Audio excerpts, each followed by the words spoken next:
I It would, was I all- would, yes. I would get. No, but like, the way I know that program. Well, I do say. All right. A little bit of pride, I see that. We need that. Sure. All right, good evening, everybody. You should, yeah, I'll clean it up. because I'll they, put it- there's like, Take out that that's little finished with the snarky budget, remark. and they are really behind, they're not gonna get very little done. So the whole thing. All right, well, welcome, everybody. It is May 21, 2026. It's a little after 7 p.m. We're about to start a village board meeting for the village of Nyack.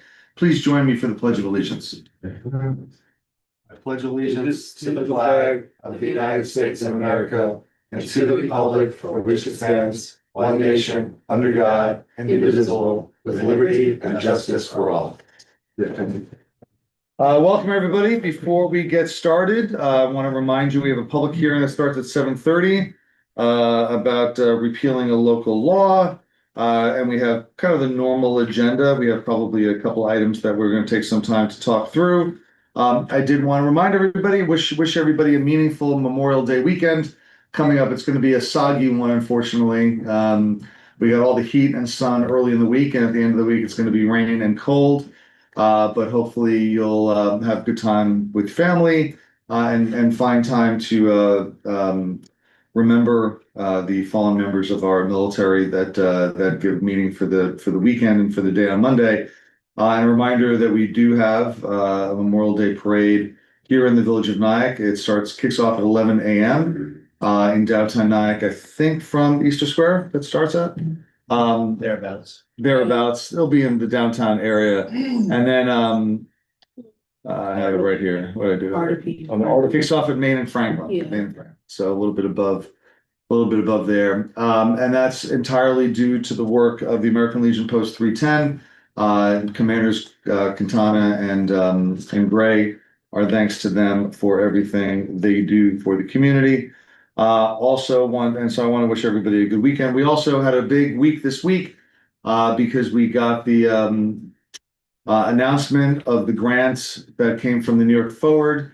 As you remember, we got the grant back in March of 2025. We won the grant, but it then was a year-long process to identify the projects that would then be submitted to the state, and then for the state to then review them and give us back the projects they were going to fund. We provided them with $6.5 million in projects, and they funded 4.5, including some wonderful projects to build a waterfront restaurant and to beautify downtown and to provide enhancements to the performance spaces at the Nyack Center, at the Angel Nyack, at the Edward Hopper House Museum and Study Center, and Elmwood Theater, and a number of other really wonderful items. You know, unfortunately, as with anything, because we have to send them about 40 or 50% more in grant requests than we get back in grants, some of the things that we submitted for did not get funded, including we didn't get the funding for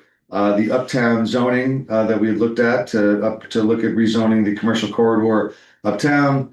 We didn't get funding for completion of one of the walls at the John Greenhouse, and most I think concernedly, we didn't get funding for the firefighter housing on 3rd Avenue that we thought we really thought was going to happen. So we're very disappointed in that, and I've made a public promise. I'll make it here from the bench that I will personally do everything I can, and I will put all of the village's resources at the disposal of trying to identify ways to help the fire department's nonprofit that has bought the property and is going to create the property and turn the property into housing for volunteer firefighters. That we will do everything we can to help them find financing, find grants, do fundraising to get the money that they need. I've made that promise to the head of the fire district, so I'll make it here publicly. And yes, we're disappointed, and we will do everything we can because we do value very highly the work and commitment of our volunteer firefighters. So that's it. Does anybody else have any comments to that? Oh, just one. I do, and like, as you said, I do want everyone to have a good Memorial Day weekend, but also have a safe one. Please use Uber if need be. We have a lot of families and kids out, so just everyone have a safe Memorial Day. And in terms of the fire department, I agree, we should do what we can to help. I think we should also tap into, the housing and community renewal, because they have done projects like this where they can work with nonprofits, with with us to help with funding and financing for, firefighter housing. So yeah, that's it. And in that regard, I completely agree with you, Joe and Pascal. Andy Stewart and I went to the 9th annual Hudson Valley Affordable Housing Summit being held in White Plains. Very, very interesting, very informative summit seminars. Very rushed. There were a lot of speakers and not enough time, but it gave us a lot of, I think, good information about looking at our zoning codes. And there were a number of organizations which do that. They raise money, they help plan affordable housing. So it's a good resource for us to have that might play into all of this. And the second thing is that I just wanted to give everybody information that the plans for the NIAC Celebrates USA 250 are moving forward at a great speed. And you see all the posters up, the banner, and we are going to have an unbelievable 2-day event. Yeah, we are. And then we're gonna have July 4th is a rest day. And then we have a big event on July 5th with the there'll be a football oriented FIFA based events going on that day, which we'll have more to talk about later.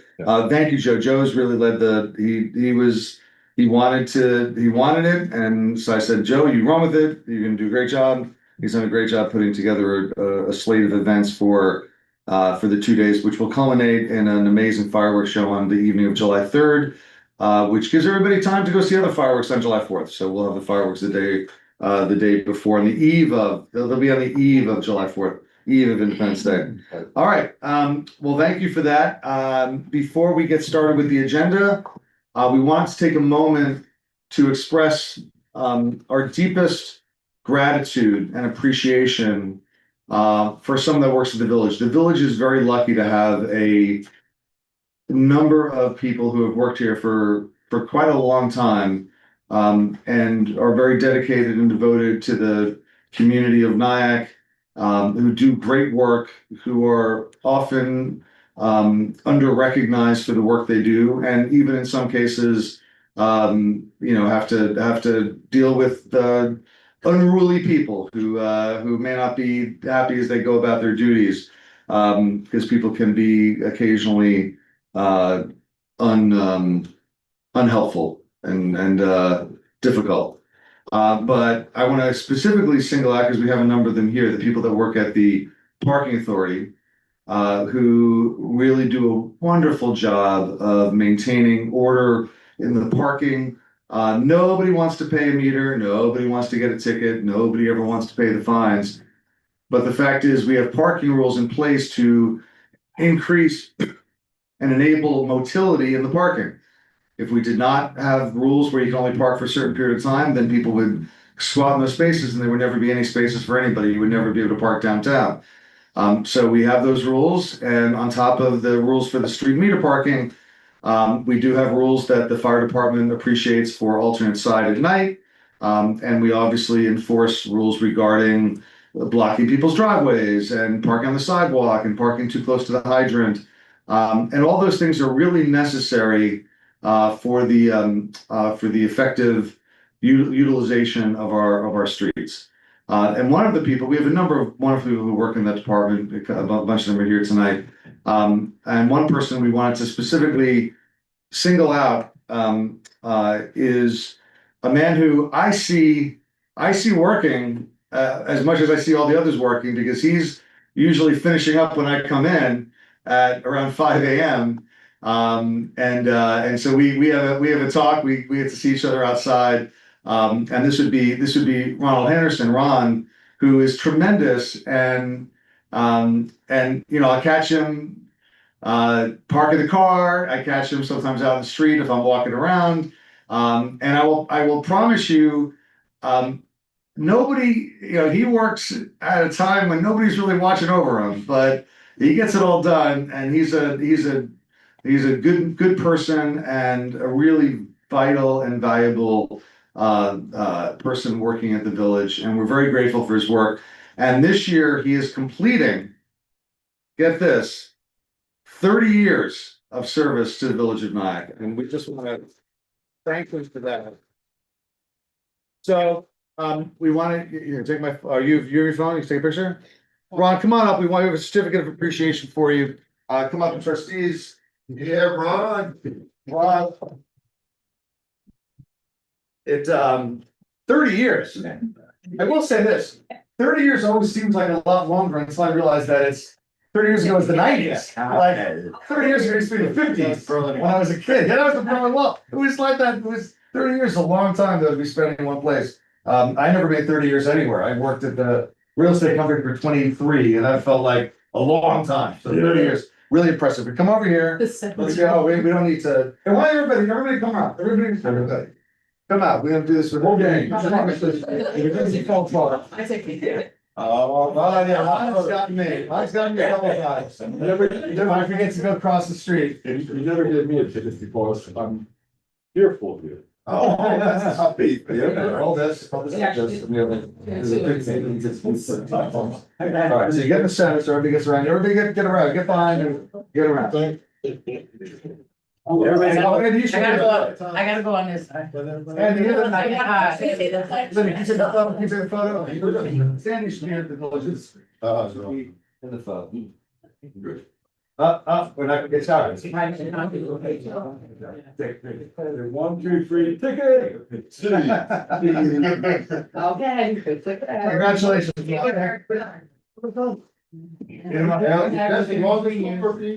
Oh my gosh, well, yeah, no, you just, yeah, there's gotta be. 33, so. Everybody back in. Maya. Excellent. Still, right. You got the leaders in the newsletter.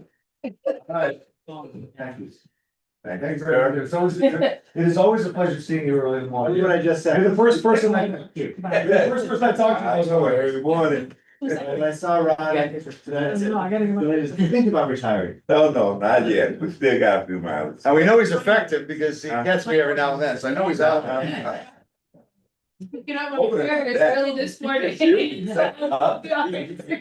got tickets from? Oh, I can take it from him. I can show you my tickets. I forget to move. I have a minivan I sometimes park in the street. Oh. And I forget because otherwise we have to block. If we have to charge, we both have to park against the driveway and then we don't want to block the cars. So we park on the street every time. Once in a while I forget. Yeah. Happened once in the morning. Yes. I wake up and it's sweating. Actually, 2 in the morning it should be because it only starts at 3. I know. But at 2 in the morning, when you get out of there, I will tell you what's happened to me, that I get up, I take the dog to the walk, come back and I take it in the minivan. Car, it's dirty. So I take it in the minivan and then I drive back And then. and I park the car and I always change sides. My God. Once I got a ticket because it was too early. Tuesday. I moved the car at 5:30. I put it on the wrong side because I was putting it on the side for the next day, but it was still, 6 o'clock is the time I have to move it. So he got me. Ron got me. He's the man. Sure, it's good. On Monday morning. I'll show you. All right, one more round of applause. Ron Anderson, Ron, thank you. 30 years. 30 years. Well, we don't. But I'll. All right, we're very lucky, as I said, the parking authority staff was here. They were in the Oh, then you picture. They do wonderful work If- under sometimes very difficult circumstances. I guess someone's at the door. And we're very grateful. Whoever took photos. I should have given my phone. All right, I don't see anybody for public comment. Not a soul is on the list. We will have public comment again at. Have a great meeting. Thank you. Thank you, Rose. Thank you. Thank you again, everyone. Did you set the clock on, Rose? By the way, can I just say, Dennis, when you were away last time, we could not figure out this clock. We always It was- through it. Oh, it is a complicated, it is like running a supercomputer, that clock. So people just talk as long as they wanted to, all the ding dong day. Both of you. No, we both, there was a bunch of buttons, like, I felt like my grandfather trying to work the remote of the TV, trying to set up the DVR, and trying to try to set the time on the VCR so it doesn't blink 12 the whole season. All right, let's get to work. So no one's here for public comment. Public hearing can't start till 7:30. Can we adopt the minutes? Any comments or can I get a motion to adopt the minutes? Motion. Second. Any comments or questions on the minutes? All in favor of adopting the minutes of 5/7? Aye. Aye, motion carries unanimously. Action items. Nobody's here for anything that we gotta move up, so, action item 6.1, resolution 95. Accepted in the audited voucher survey. Can I get a motion? Motion. Second. And any questions or comments? All in favor? Aye. Aye, motion Aye. carries unanimously. Action item 6.2, resolution 96, resolution for the refund of a parking ticket payment. Here we go. Just like we we're talking about parking tonight. Can I get this on the table? Motion. Second. This was a classic error by user who put in the incorrect plate number. When they were using a parking, the stanchions, not the parking app, but the parking, The meter. the muni meter, or whatever it's called. And, want to remind everybody, I know it's sometimes tough to see, but there's glare. Always double check your license plate. We get at least a couple of these a week. I mean, at least a couple. How many people, Linda, do you think come Couple in? dozen a week, A couple of dozen a week. easy. I get a couple of emails a week, but they all come in. They don't all email me. They just all come to you. Yeah, It is the number one cause of people getting tickets when they thought they paid.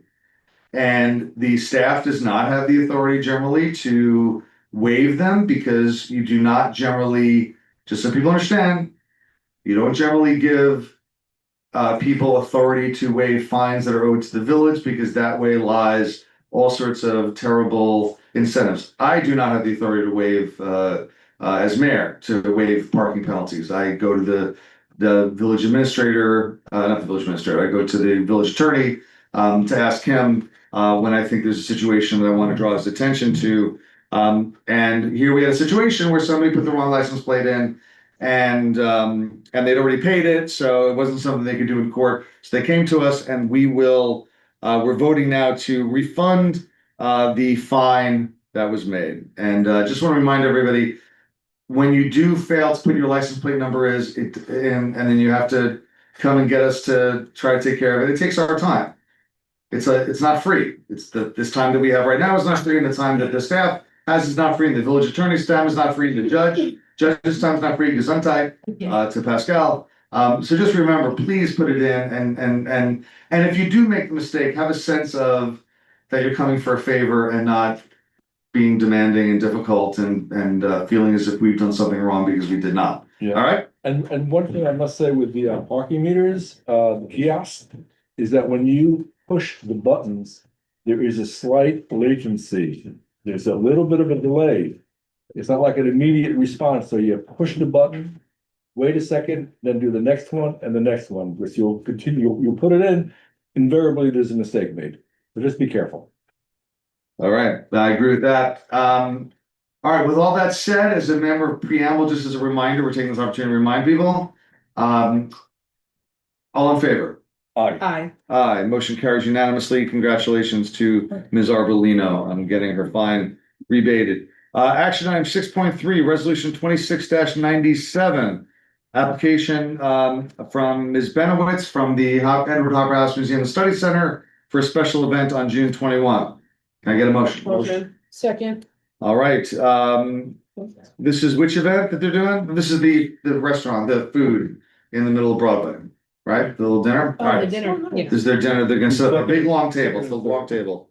Between second and third right in front of the Hopper House on Broadway. That's on June 21. And the rain date will be June 27th. All in favor? Aye. Aye, motion carries unanimously. 6.4, resolution 98. It's also from Ms. Benowitz for a plein air painting event in Memorial Park on October 17th, 2026. This is a lovely event. They don't take over the park. They have people painting in the park. It's beautiful. Any comments or questions? Motion. Oh, I'm sorry, I didn't put on the table. Can I get a motion? Motion. Second. Now, do I have any comments or questions? No. All right, all in favor? Aye. Aye. Motion carries unanimously. 6.5, resolution 99. for a block party. Can I get a motion? Second. Any comments or questions? It's a block party on South Mill Street, June Did we 26th. resolve whether people should be parking their cars or something else? I consider it resolved. Okay, I can give you more detail if you like. I would, please. So, you probably noticed this in my lengthy memo to you about, parks and closures and stuff. But when it comes to block parties, the village doesn't rally the DPW to provide the same security barriers that we do for a big public event. But we want to make sure that no car turns onto the street and errantly drives to the party. So my plan is with the organizers, which, and they agree to this in writing, to place their private vehicles at the entry to the street, behind our usual yellow barriers, so that an errant car, would hit something, and stop if they made the mistake of turning in and went through the DPW's wooden, barriers. So we have that as an increased security feature that hasn't been done in the past, which I felt like, given the times you live in and just the fact that we do have people who make mistakes when they're driving, that'd be a little bit safer that way. So I haven't had, everybody's agreed to do it. We got another one from up at Haven Court. They understand it's Summit Street and so on. Great, thank you. Big fan of block parties. No, I think it's a great idea. Yeah, I agree. Any other comments or questions? All right, all in favor? Aye. Aye, motion carries unanimously. 6.6, resolution 100, for a group picnic in Memorial Park. Can I get a motion? Second. This is the one that we talked about last time, but we're now gonna start asking for security deposits for cleanup, just in case they leave the place in a state that we have to then have time that gets spent to do that. I think given some recent events, that it's probably a smart thing to do, so I'm glad we're doing it. And I see you want a $250 security deposit on this? I think it was 150, which is not an unreasonable number, and they're supposed to get it back. The idea is we don't want to keep it, but we want to remind them to don't leave their trash out and don't barbecue on the actual picnic tables, which we've had people do. Just don't do that. It melts. It melts the picnic tables. They're not made of stone, they're made of plastic, you can see. Like don't set up a barbecue in the trees either, like among of the places where you set the barbecues up. Barbecue at all. Don't barbecue at all. In fact, do not go home and barbecue, or go to the Barbecuing. go to the new place, the NoCo in Piermont, and get some barbecue if you want some barbecue. Barbecue. Where? Do we barbecue here? Oh, we do it across the street. Food truck. We have a food truck. Well, they've crushed it, they've sold it. It's not necessarily technically a barbecue place, but my father's house has similar food. But rather than barbecue in Memorial Park, which is not legal, don't barbecue in Memorial and go eat at one of our fine restaurants, get some takeout food. All right. Any other comments or questions? No. All in favor? Aye. Motion carries unanimously. 6.7, resolution 101, a permit application from Bill Batson for the Nyack Global Rhythm Football Fest. Football Fest. What timing? Sunny is obviously watching us on YouTube. Can I get this one on the table? So now you gotta say football. That's, you got that? Pascal and then Natalie. All right, football. An accent of goes? All right, so you want to tell us about this, Bill? Yes, so working with the village who actually brought this to our attention and Visit Nyack, we intend to make the entire season of the World Cup an opportunity for people to come and watch games together in Nyack. We're driven by a one-day event that's going to be on July 5th. So it's going to be a very busy weekend for the second, the classic car and the farmers market, where we're going to give out 250 hot dogs. You know, we worked our way up from 248 in 2024 to 249, 25. You're asking. So, and then we're having obviously the festivities that Trustee Carlin has been organizing for the 3rd, and then the 4th, I guess we all rest, and then the 5th, football. So it's going to be a day with 2 activations. One is actually going to be in Sobro, but there's it's for the benefit of Sobro. We're working with Tyrone Azavenda, who's the board member and owner of Morris, That's gonna be the theme for the county is global rhythms. So we're actually gonna have dancing from noon to 6. We're having line dancing, we're having soul line dancing, there might be some TikTok dancing and then salsa. From 4 to 6.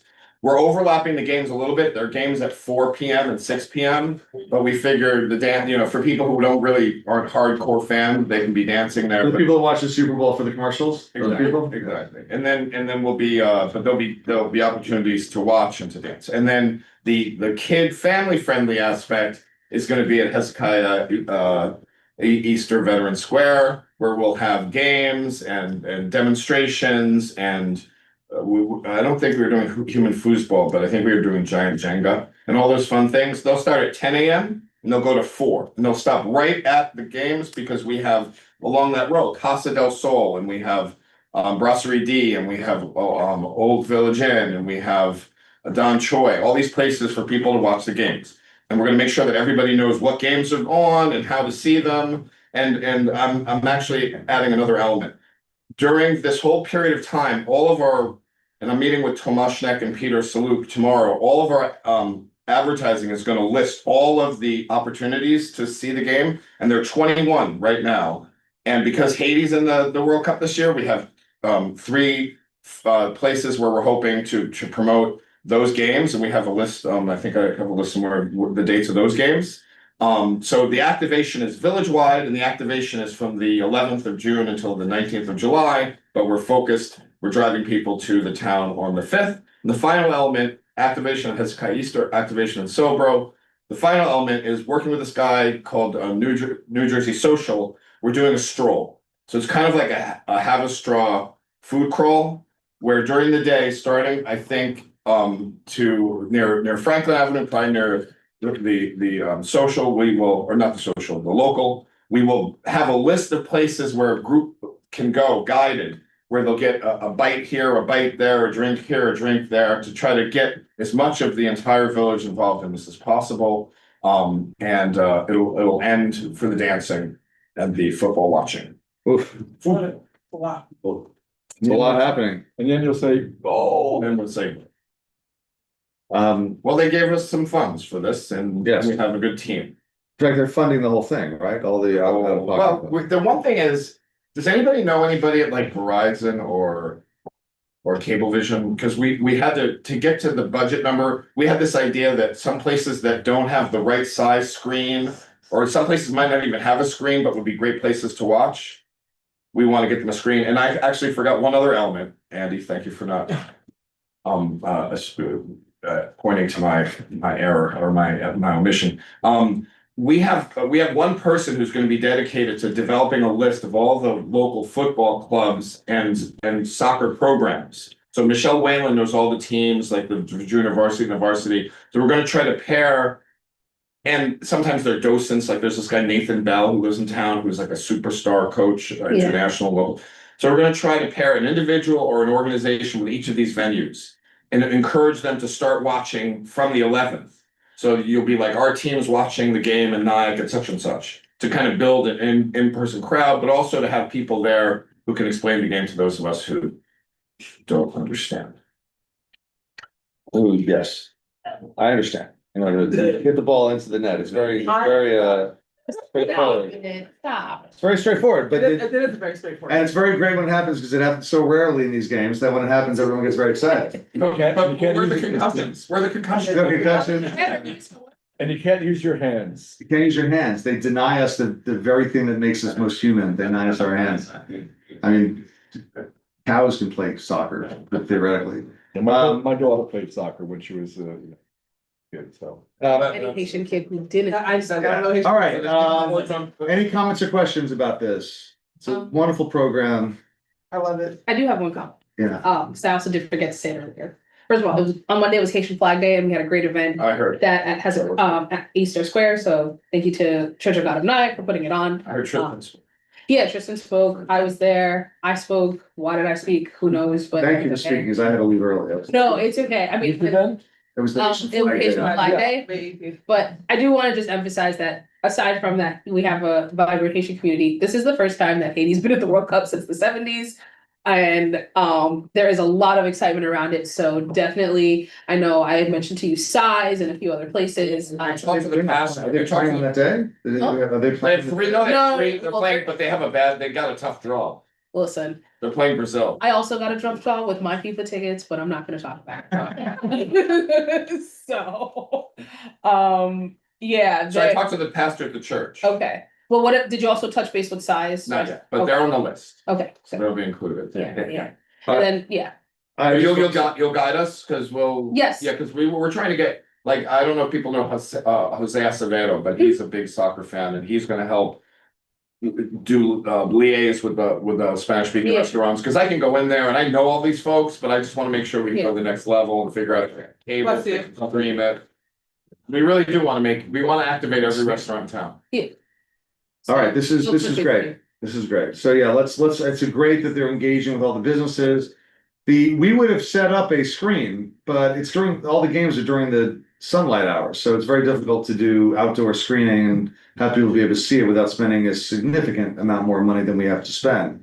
So the idea is to get people to go into the restaurants and bars and watch from there. And so hopefully that will be a fun, get everybody engaged in it. Love to have big crowds coming in and taking part and be a little small part of this wonderful every 4 year football tournament. And we wanna build momentum so that even after the fifth, since their games left to the final, that people. Watch parties for the other Keep games. coming back, yeah. Okay, that's great.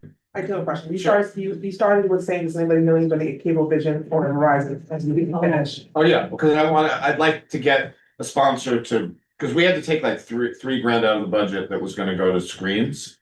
Tyrone knows somebody who for $500 will rent you for a short interval of a large screen TV with a truss and a stand. So that even if you don't have a wall that you can attach it to, you Oh, can okay. securely mount it. So we'd love to have that as a resource. So it's somewhere, Yeah, yeah, 'cause you it's- see that, you can see that even in Yeah. sunlight. And when what Andy and I talked about is that, is the chamber, we're always trying to figure out ways to kind of, activate the largest, swath of the town. And get people not only in the street, but in the stores or in the restaurants. And this is an opportunity to really connect restaurants that aren't typically, engaged in all parts of the community. So the Haitian community, the Latino community, the restaurant community. I don't know if that's. All right, it's a very diverse. and that's great. I think that's great. Also, while you're up here, just want to congratulate you. We didn't mention it, but it was a really great street fair on Sunday. Beautiful day for it. Big crowds, and I was glad to see it go well. I got to see it for the first time as a vendor. My personal capacity. In my personal capacity, which I won't talk more about, but I was out there and it was interesting to see the people setting up early in the morning and getting a tent up and the whole bit. We'll be doing something very not very different, but we're gonna taking instruction from all the meetings that we've been having over the last year. We've been meeting regularly with Luis Newsom. Yes. And so the Fall Fest is gonna have a different look. We're talking to Tashi, who is from the Tibetan community, to possibly create a little Tibetan section, and we're trying to do different stuff. And the one last thing I'd like to do, I saw Ron Henderson outside. I'd like to just say on the record how extraordinary he is Great. as a village employee. I get 30 calls- years. I get calls from him sometimes that I don't mind at all, and I'm thankful for getting them, but 5:30 in the morning. Saying that somebody is in the parking lot and he kind of lets me know where, because we try not to tow a person if we don't have to tow a person. So if they're in a certain area, we can kind of just say, well, let's wait for them to wake up, but if they're in another area, we have to unfortunately surprise them. He's a But good man. he's been extraordinary. He's a good on the man. He's a record. really good man. He's a good man. Congratulations. He always got a kind word in the morning. All right, thank you, Bill. All right, so that's any comments? Did we actually get this on? We got this on the table, right? Yes. Yeah. Thank you. Any other comments or questions about this? All in favor? Aye, motion carries unanimously. Let's take a moment. We'll go out of order for a second. Because I see that Marcella Mazzio is here from Solanier, who does have a request through communications for a basketball game. I assume that's why you're here. So why don't you come up and tell us about the basketball game, just quickly. How did you get involved in this? I'm coffee helping a here. friend out. Is that helping I'm you find helping a out? friend out, yeah. I don't know if you guys know who Papi Doversia is, but he's a legendary DJ from the 80s and 90s, but he's also a local resident that and also hosts a global basketball tournament. It's a 1 of 5 tournament where like major athletes, but also high school students can participate. Last year he held it in Haverstraw, and when I heard about it, I said, "Hey, there's a much better basketball court right here in Nyack." And I sort of solicited Premier for aid. So it's a global tournament. This is going to be the maybe second to last or third to last tournament before the final. And it's essentially free. It is free to high school students, and then there's a fee for adults to play. Now you can get that many games in for a 2-hour period? On a weekday, 15, Yeah, it says 15 participants, that that's the seems like, part I cannot speak to. okay. Yeah. I think it's probably gonna be more than that, but that's I think so okay. as well. Yeah, But they want exclusive use of the basketball court Yeah. for about 2 Yeah. hours. I think they should go for more. I don't know, you I know. was gonna say 2. Yeah, can we just get clarification on the time period? The number of people, it's gonna be, most of them are gonna be watching, they're not gonna be spreading out so much, so it's not, they're gonna take over exclusively a very small part of the Yeah. park, just the basketball court. I Yeah. think that's great. I mean, They're Yeah. also basing it off of Havstraw's participation, and I told them I feel confident that there will be more children, like high school kids involved with this one. so let's just get those numbers down for Yeah, resolution. this is actually, it's only on as a communications item, so we can definitely spend some more time on the details before we vote on it. I'll mention as well that another That's the end of it. Right, I was just gonna say, Sonia Rogers and Dave Yeah. Parker Yeah. organized, they may be able to provide some useful sort of. Yeah. And Yeah. That's the same Yeah. week, Yeah. that's the same week. Yes. Theirs is August 15th. Yeah, there's For a, that. yeah. Yeah, So there really may be some synergy there, potentially. well, this is a very different, players could join this Yes, event. yes. Oh, that's what you meant. Yeah. But it's like a highly sponsored. So I don't know much about basketball, I'm just saying there's another tournament happening. The most I know about basketball is that I had 2 roommates in college and that's it. Right?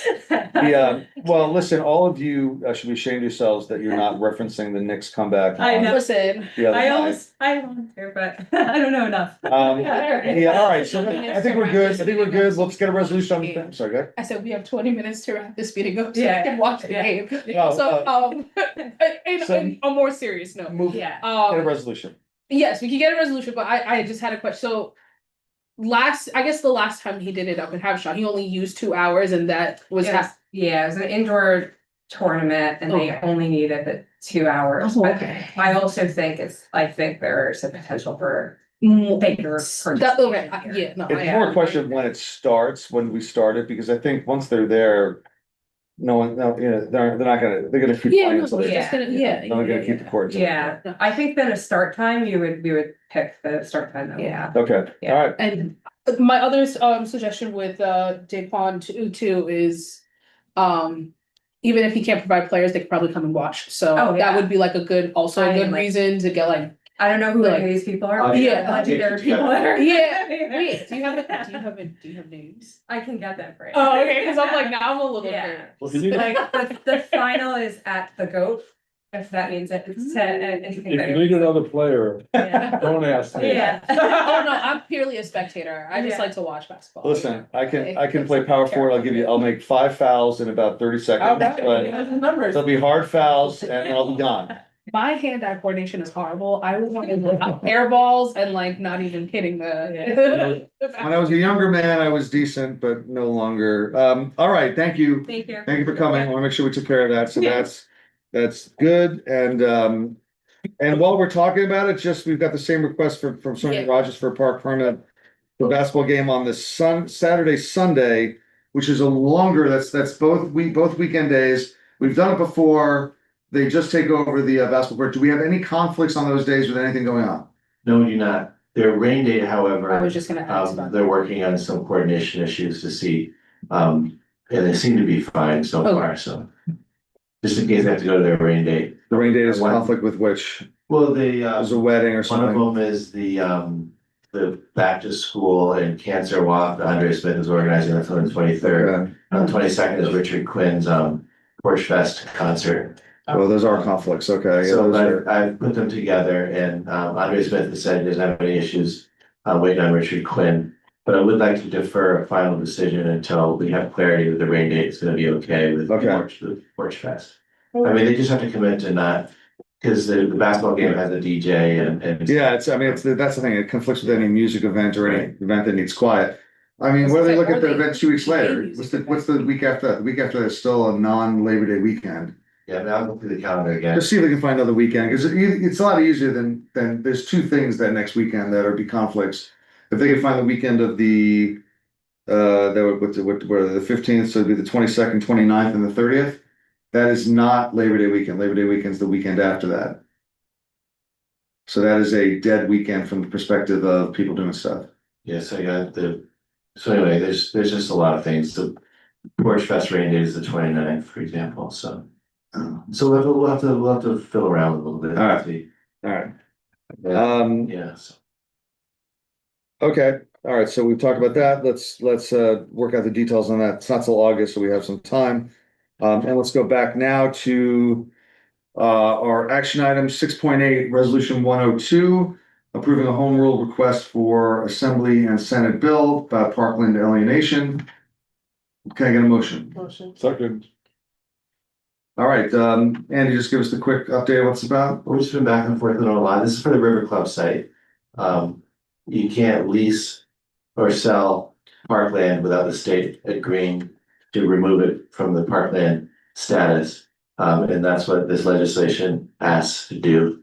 The committee raised a lot of questions in the process. Pat Carroll's staff did a wonderful job advocating for us. I just want to say that. I think we got to a place where it's a legislation that we can agree to. I have a question. When it was the River Club, that location, was it a village parcel or was it? So what happened there is the River Club predated when the village took ownership of the marina. Okay, And I'm not sure exactly what year that was. But the River Club had already been built and it was on a license agreement. And then the village declared, I think in 1997 or 98, the whole marina as a park. It coincided, I think, when there was a lot of debate around the thruway possibly putting a commuter garage and a ferry, and there was some strategic logic there of making the marina into a park. So it became a park when the River Club was already operating. River Club and marina were always a commercial operation, and the proposal that we came up with in New York Forward actually contemplates not only a restaurant but a small passive park on that site as well.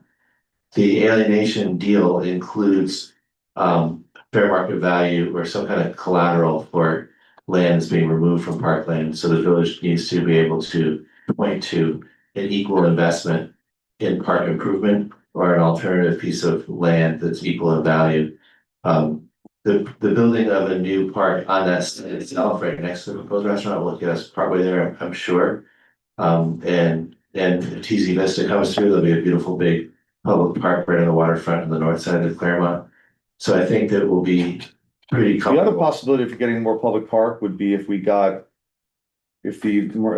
Claremont ever transferred ownership of the pier to us. Right, which Because they would love to do. they would, It comes at a high cost. it just comes with maintenance costs, but I mean, it just completely as an aside, we should pursue it. and Because, I have another suggestion as well, but we could talk about that at a different. okay, because I think that would be I think just on its merits. I mean, we could get it with the idea that it's gotta be fixed up before we get it. We can't take over a massive liability, and they gotta clean it up. I don't think they're ever gonna build back that lower pier. Remember, there was a There lower, was a boat loading. yeah, which probably they don't need. Sandy took it out. Yeah, that's what I'm saying. Sandy took the lower pier, and I don't think they're ever gonna rebuild it. There's still remnants of it there.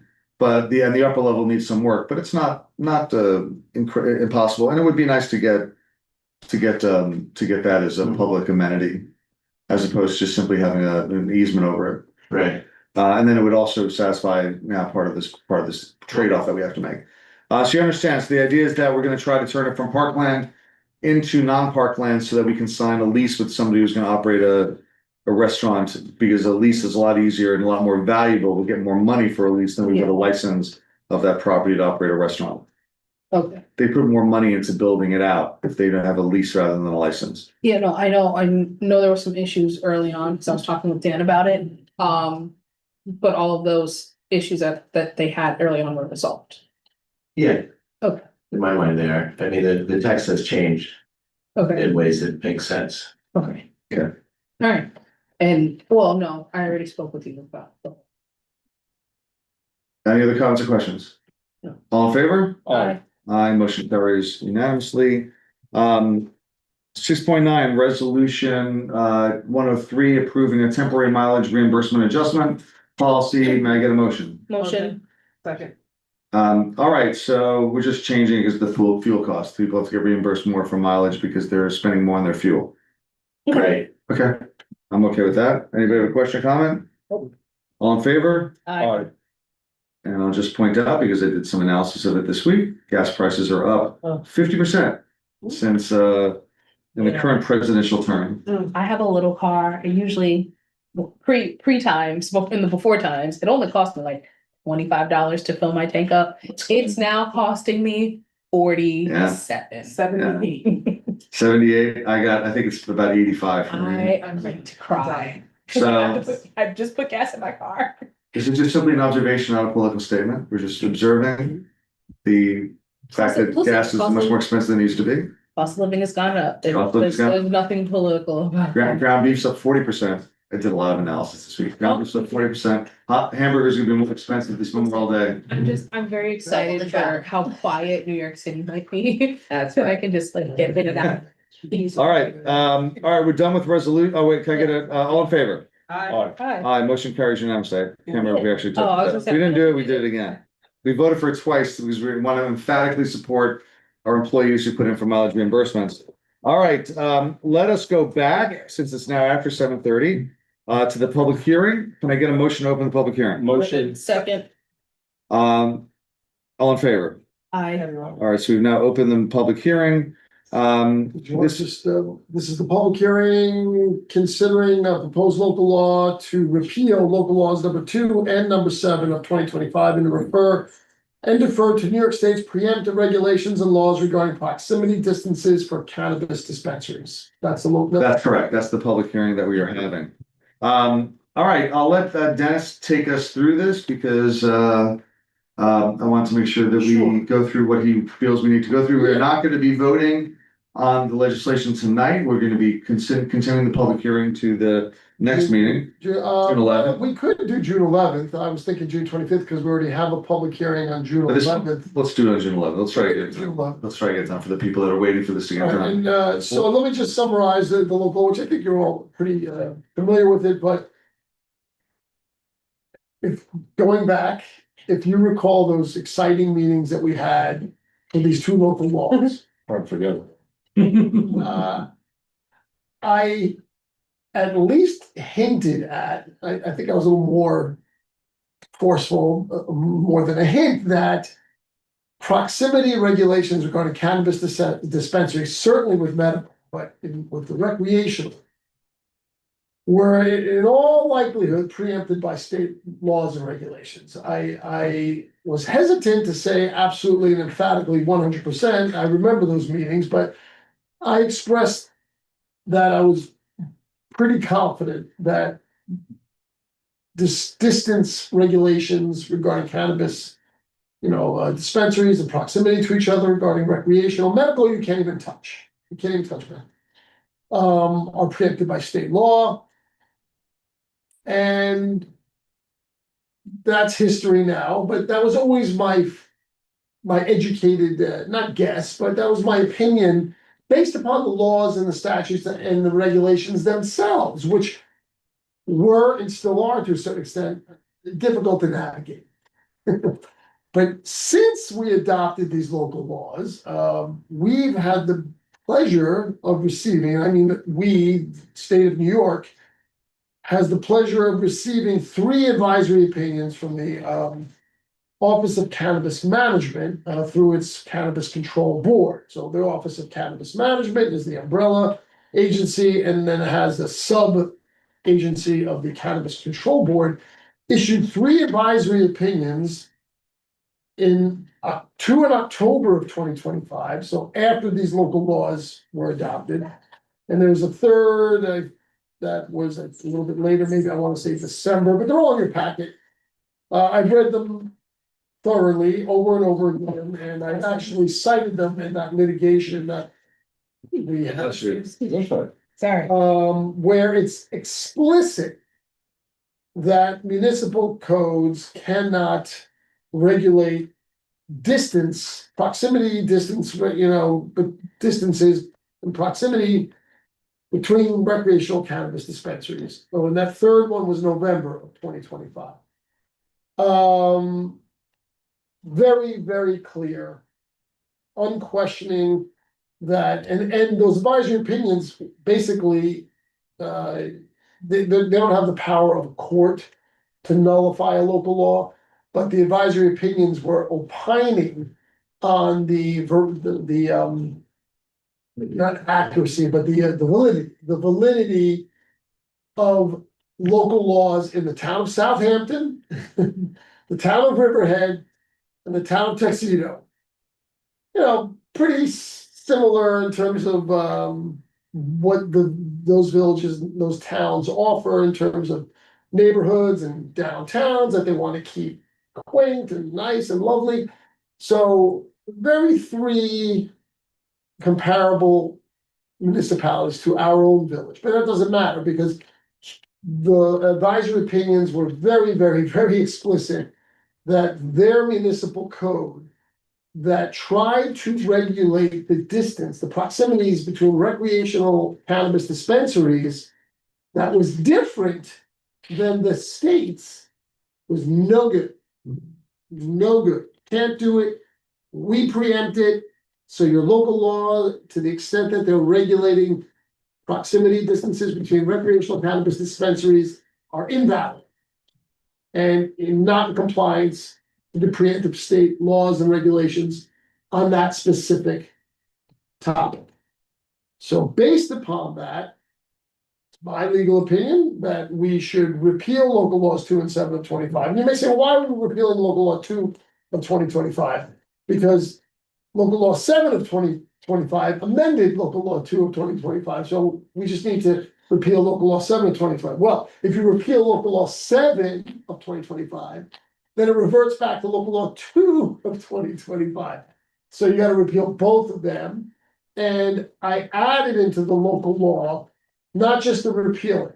All I added was basically a sentence that says, and we are going to defer to the preemptive regulations of the state of New York regarding proximity distances regarding cannabis dispensaries. That's it.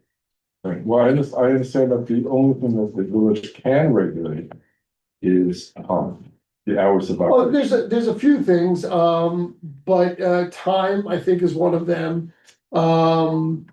There's also, I think, odor control might be, I can resend a memo that I've sent to you on that. Yeah, that's what I'm. There's a very restrictive list of areas that a municipality can regulate when it comes to cannabis, recreational cannabis. A place or distance granted by the Right state. now, the time, place, or manner that was quoted ad nauseum during the meetings out of context. By the way, is mentioned throughout these advisory opinions. What that means is the manner are those elements that we do have some authority over, like, again, I want to say odor control, time, I think the time of the opening, closing. But the zone, you can zone.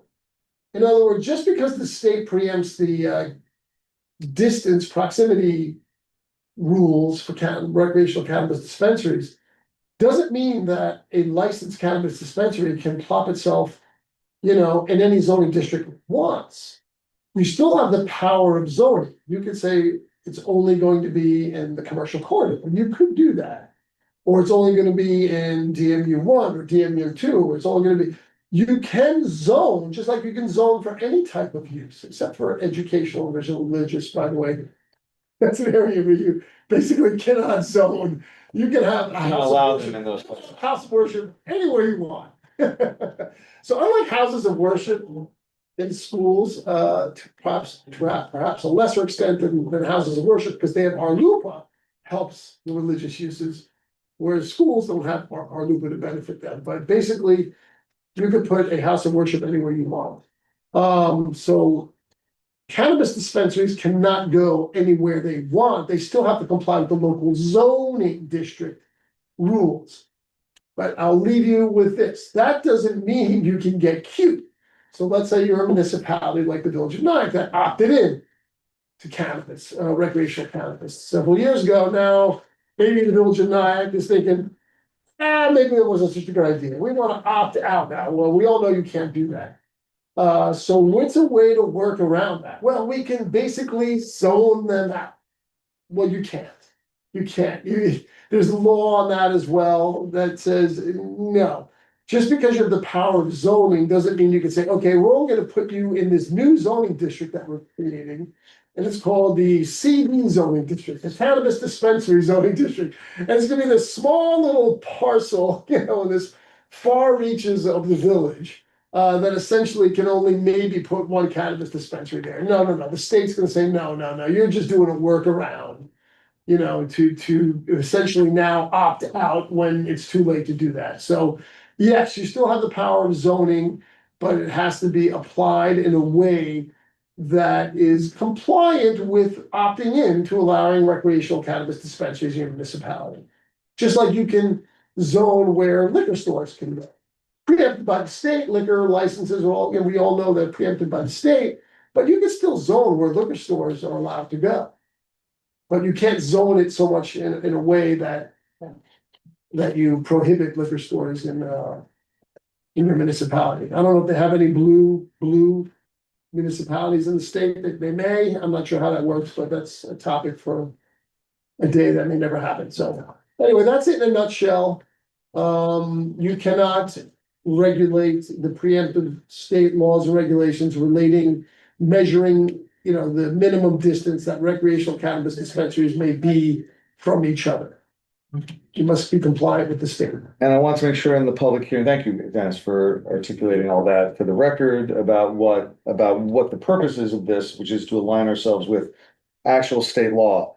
Also, as part of That we this, cannot contravene. We have. we can't do something in contravention of established state law regulation that governs the distance requirements. I also wanted, as part of any legislation like this, there needs to be a seeker analysis, right? And that's on, it's in your packet. Guide you. Yeah, it's the cannabis dispensary proximity. On the second page, you see the short environmental assessment We form. were presented with a part one of the short environmental assessment form called project information. It's in your packet. This was prepared and recommended prepared. It's not really a recommendation. It's prepared by the village planner, recommended to you as a board of trustees. It's dated April 6, 2026, because this is your document. You're the applicant. Yeah. Whenever there's a local law, the village board of trustees is the applicant. And if you read the brief description of the proposed action, it essentially states what I just, awkwardly tried to explain in my own words. That's so just so everybody's on it. It's the Brief it's description. the first page after the tab that Linda so elegantly put together. The tab on the cannabis dispensary proximity. You can see the second full page that says at the top one project information, and then underneath that, other than the identification information, is the brief description of proposed action, which is a paragraph that Dennis is describing that relates to the purpose of the law. It then is followed by a series of questions. Right. The first one, which we answered yes, which meant that we then did not answer the rest of that form. No, you did. You just. I know, you get that part of the form, I should say. If you check off yes to question one, does the proposed action only involve the legislative adoption of a plan, local law, or ordinance, administrative rule, regulation? If you answer yes, then you can skip the rest. Of that part. Well, those boxes are not kept blank. That's why they're not blanked out. They are appropriately blank. Yes. They should not be checked off. And then you go to part Then two. you go to part two. Now, this is blank that you do need to check off, which our village planner has recommended, dated April 6th of 2026, his signature. And his name is at the bottom of part two. This is part two of the short environmental assessment form entitled Impact Assessment. And there is a 11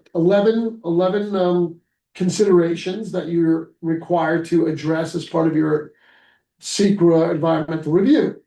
And 1 through 11 addresses different potential significant adverse environmental impacts, and to the right, you check off no or small impact may occur, or moderate to large impact may occur.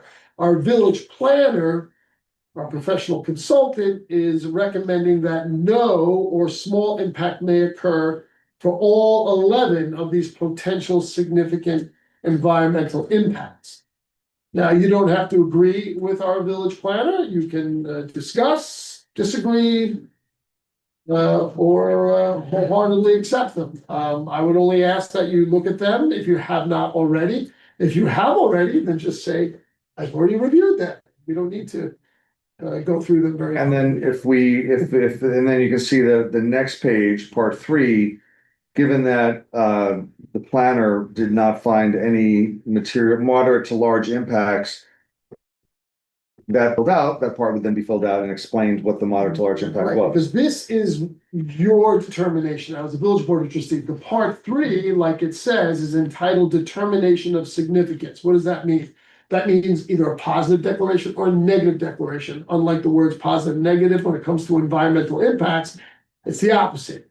If you should find that there's a potential for significant adverse environmental impacts. So if you find that there's a potential for significant adverse environmental impacts, that's a positive declaration, which is a bad thing. But you're right.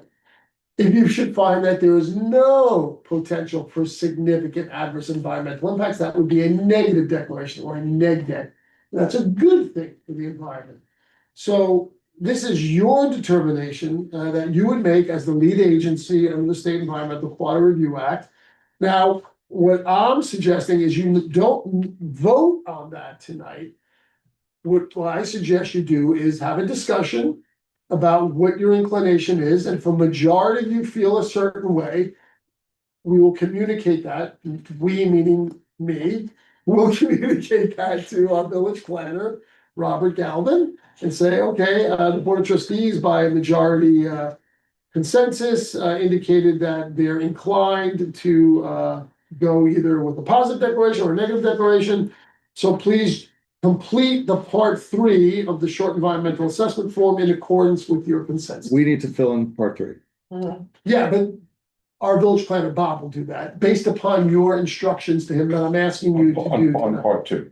On part 3, part 2 is already. 2 is his Is the recommendation. recommendation. You don't have to accept it, Yeah, I mean- but that's part 2 segues into part 3. Right. That makes Or sense. not. Or not, well. So if we agreed with his determination, then we would check the second box on that page 2 of 2. Second the box bottom. is check this box if you have determined based on there's not that any point like that, the proposed action will not result, correct. And then who would fill that out? That would be Galvin? Well, and you see that big blank space above the book? Yeah, that's, Is that? we only fill that in if we Bob have would any. fill in like a narrative, giving the reasons why, and it basically would reflect what he put in. Well, what it seems to me to say is that you only need to fill in that blank on part 3 if there's an adverse moderate to large impact. And That's the only time you're just supposed to fill that You're out. absolutely right. Okay. You're absolutely right. I know that. People do fill it out Village anyway to engineer, as a just village planner. to reassert why they felt the way they did. Okay, So there's. that's the narrative. so Okay. there's some explanation. So are we responsible for filling out any of these blanks? Not tonight, no, I would only ask that you. Are we responsible for filling them out at any time? No, but you It's do. all have to Bob. sign. You, as the mayor, Okay. if there is a determination made, pos deck or neg deck, it actually has to be signed, type, see what it says, signature, responsible officer. That would be me. Right. Okay. You would do that at the June 11th meeting, Okay, I would sign it at the meeting or sign it before the meeting? at the meeting. At the meeting. We literally sign it at the meeting. Would accept. Okay. Or you would make a determination on June 11th. All right, everybody got that? Yep. Does anybody have anything they want to bring up about this? Recognizing that just so you understand the terminology here, anything we do could have a small impact on parking, could have a small impact on traffic, could have a small impact.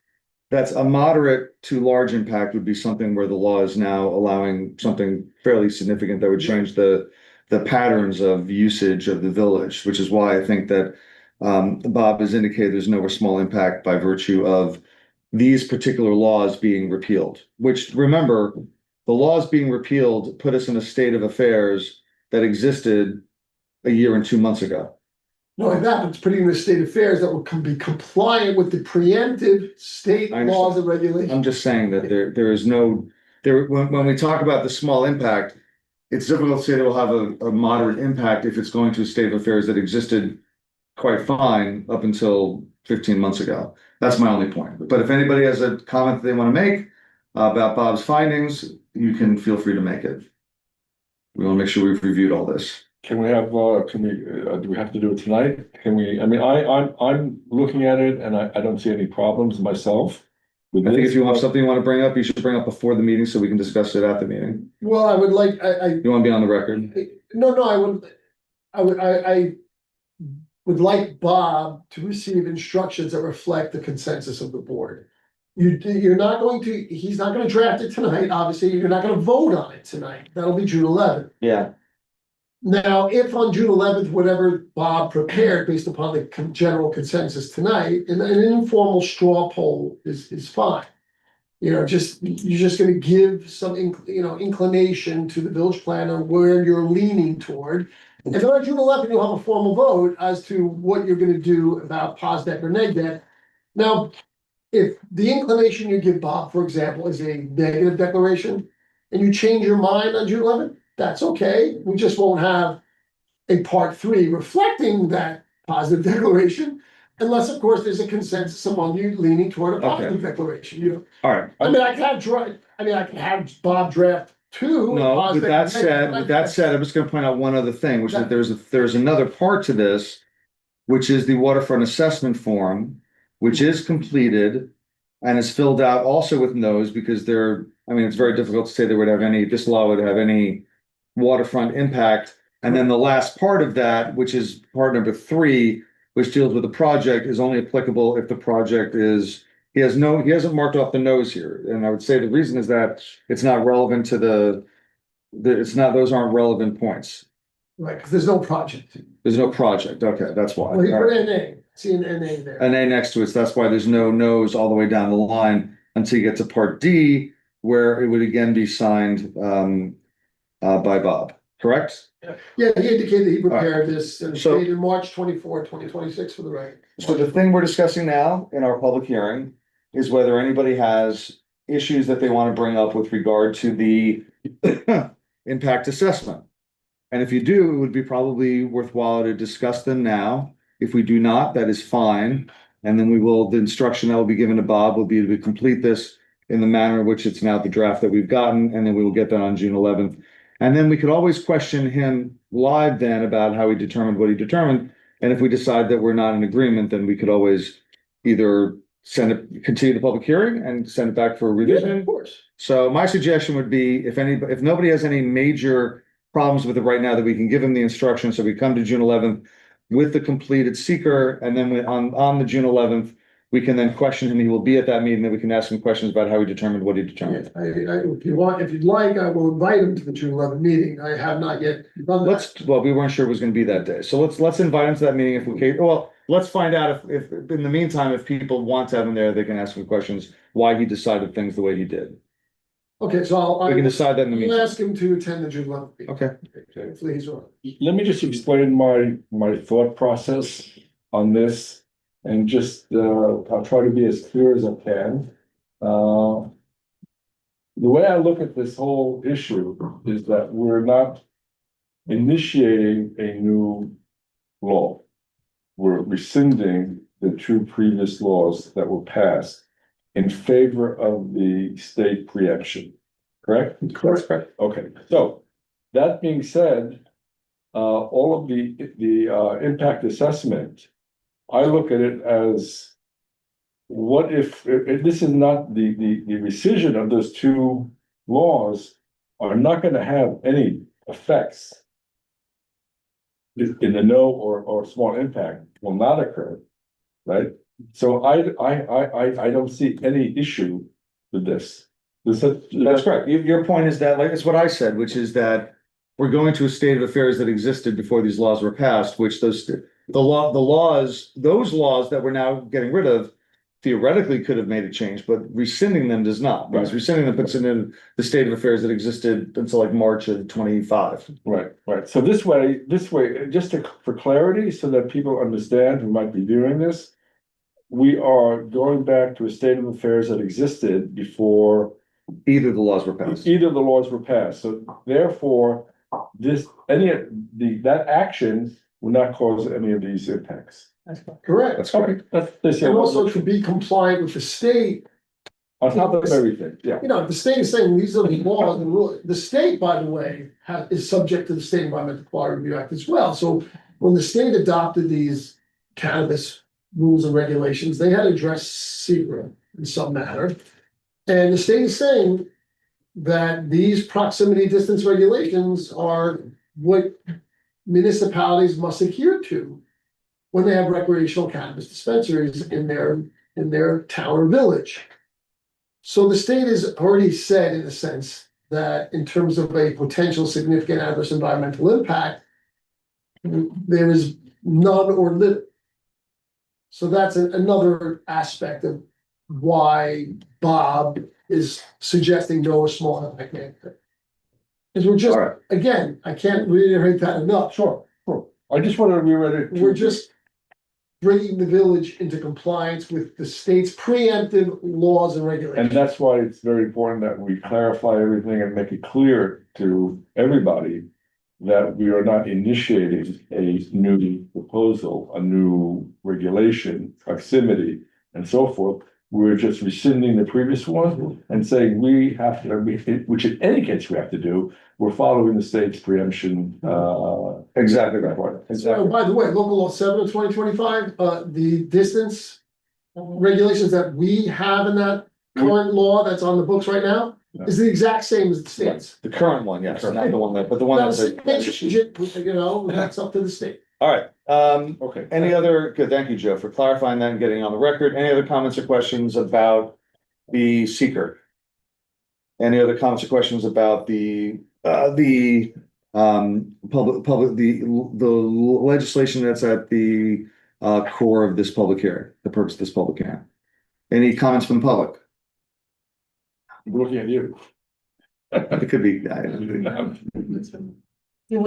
Well, are you looking? We're just gonna, not closing we're just gonna, I'm gonna make a motion to continue the public No, hearing. that's not what, Yeah. but did you wanna hear, do you have an idea to bring, do you have something to bring back to Bob?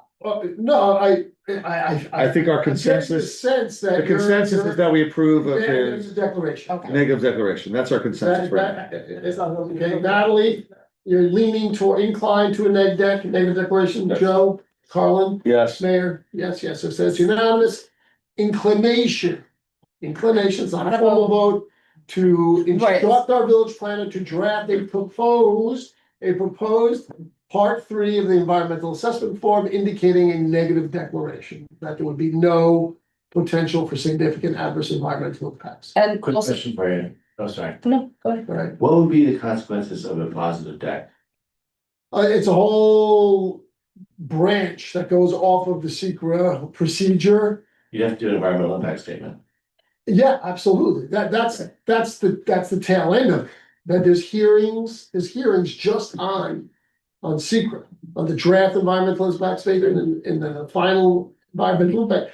It's a very long and lengthy process. It's kind of thing that happens with a major development project. It's a major Traffic, development that's project. filling in wetlands, it's. Yeah. All that stuff. Okay. all right. Any other comments or questions? Just as an aside, I didn't know this, but at the conference, the summit we were at, Secra is being changed. Yes, it is. There are proposals There- for the budget Yes, there are. and the Senate bill, which will drastically change the requirements for Secra. The budget should be passing as well. And just so people understand, the seeker changes, as far as I understand them, relate only to property that's already been disturbed and relates only to residential development of a limited number of units. Correct. Yeah, okay, all right, as an aside, Keep the public hearing keep the open. public hearing, can I get a motion to keep the public hearing open until June 11th? Motion. 7 o'clock. And that'd be at 7:30. What's the other one? The other one's at 8? So this would be at 7:30 here at the Village Hall.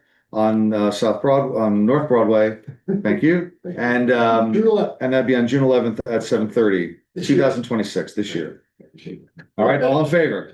Aye. The motions. I think the mayor made the motion. Oh, did I make the motion? Am I allowed to make the motion? Yeah, you can make motions. Okay. Oh, if I can make motions, now the world is open to me. But let's let's have somebody else make the motion and then we'll vote on it. Motion. Roll. Yeah. All right, Joe and then Thank you. Pascal. All in favor? Aye. Aye. So we are now continuing the public hearing until Why, June very 11th. quick, why mayors and chairpersons of boards generally don't like to make motions is you have the privilege of voting last. Ah, So politically, sometimes the mayor, or the supervisor, or the chairperson withholds his or her vote. see which way it goes. Yeah, but if you make the motion, then it's obvious You know, which way you're going. All right. With that said, all right, what's our next item? We've done the public hearing. I'll keep that in mind, but I will, A little bit of history. maybe for some of these boilerplate resolutions, I will start Make just the make the motion myself, so I know it's been You made. have to make the motion All right, for any- every wedding you officiated in the village. Any departmental reports? There's always a departmental report. We, by the way, do not have an OPD conference call in the books. We gotta get one on the books. True. We missed one and then we never put the new one on. So let's remind her to get that call, so we can With- report on it. With OP, speaking of OPD, I know we talked about, having one of our meetings at the senior center. Mhm. Can we plan that for one of the summer ones? Just tell me what day you're on. Okay. Let's not do it in the summer. Do they have air conditioning in the thing? Yeah. Okay. Yeah, what is it? It just takes care. I don't know. Yeah, that's true. We do the next meeting there. Can we move right now to the senior center? Yeah. Yeah, let's find a meeting that works with their schedule. and Let's get on. Let's Oh, go. if there's not, if It's Thursday nights, it's always available. Okay. if the 25th is a lighter schedule, do I wanna just do that there on June 25th? I don't know if it's later schedule. So that's to say, but I didn't say. Let's start with the 25th. Let's do it June Whatever 25th. day you want, because I mean. June 25th, we're gonna be, can I get a motion for the June 25th meeting to be located at the senior center on Depew Street? Motion. Second. All in favor? Aye. Aye. Motion carries. Man, I'm gonna be So so remember mad to if I go- come here for the meeting. I know, I'm gonna definitely come in here for the meeting. We'll send a reminder, Linda, make a motion that Linda's gonna remind us all by text where the meeting is that day, so we don't show up. Well, it's not that far. It's not that far, but I'll be back. All right, what do you got, Andy, for us? Well, I'll just keep it simple. I usually give you a little sort of update on our capital projects. Roof project's coming along. Uh-huh. The new roof is installed. There's some trimming work around the edges, so on needs to happen. And the air conditioning work is ongoing. They're running wires and sticking heat pumps in walls, things like that. Shoreline project is coming along really well. The It really is. They are up there. I was there this morning. They were already at work at like 5:36. yeah, they're trying to bring in furniture, basically. So it's Ready in time pretty for amazing. Oh, yeah. 1st of June? Death. Really? First of June. First of June? No, Oh, no, we'll see. first of July. We need it by 1st of July. No, but I did it. Oh, okay. Sorry, I didn't realize there was So, but it's exciting. It's some wonderful work by ADAC. Sounded worse Yeah. than that. This week. Sorry, Ed. a. Sorry. I was talking. All right, so that's, yeah, we were all talking among ourselves. Andy, you gotta command attention here. Yeah, all right, so we're gonna have it, we don't know when exactly it's gonna be done, but it will be done probably, we had hoped to be done by the end of June, it'll be done by the end of June, certainly, Certainly. by the pace that they're on right now. Judging from that. They are working their butts off there. It is very impressive, the time. They're there really early in the I morning. can't complain. So that's happening. Kudos to our beautification teams in the village for new flower gardens at the 9/11 Memorial down in the upper lawn and also right here in front of the village hall. Thank you to the pollinator group and Including our trustee, Joe Carlin, who was working with them. and trustee Carla. I didn't plan to help put those gardens together. You mentioned the Rotary? I wrote, yeah. Thank you So to thanks to all those Peter guys. Pappas and his team. Reminder, the Nyack Tourism Grant, next round has been launched. The deadline is June 15th. Tomas Schneck and Visit Nyack are ready, willing, and able to coach applicants, and they're recruiting applicants. And our website's been updated by Anne Marie Tillisty. So just in your movements throughout the village, when you run into groups or businesses that may have projects that make sense for them, please make sure you refer them over to Visit Nyack. Yeah. For some support on that. And just so everybody knows, just as an aside, we're getting the big novelty check, the big one that we can hand out when we give people money. That will be dry erase, so we'll be able to change, so we'll be able to use it more than once. So because they cost money and you don't do it, we've never done them before. So what we're gonna start doing is we're doing it for the forward. We're gonna do it for every grant we do should be absolutely, we gotta make sure we get it stamped it. Because the village gotta get credit for that. So people don't realize that the tourism grants come from the village, come from the taxpayer. So far, this village board has, I think, allocated about $250,000 in small grants. Yeah. Which is pretty remarkable. And once we have that check, we're gonna use it for everything. I'm gonna use it for Debbie Arbolino. When I give her back $53.50, I'm gonna have her come in. Oh, the check. All right, I'm getting punchy. It's 8:20. Go ahead. You know, I'm gonna hide the big check. Oh, no, man, no. I'm gonna get a backup. Hide it I'm somewhere. getting 2 for 1.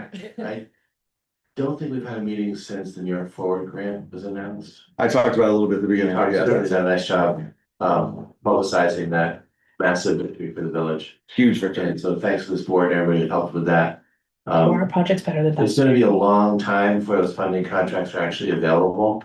So we've talked about it. We'll have to keep reminding people that we don't even have the funding contracts from the state for Yeah, this who knows is how many months. it's the same way that when we got the grant in March of 2025, that people thought, oh, we're getting money. We didn't get money. Now it's May of 26. We still don't have money. We will not really be seeing money hit the ground until probably the end of the year for some of these projects, and probably for some of them that require construction, it's a reimbursement process. So we probably will be another year before the money. They'll have to go to. We start getting up to 7 figures.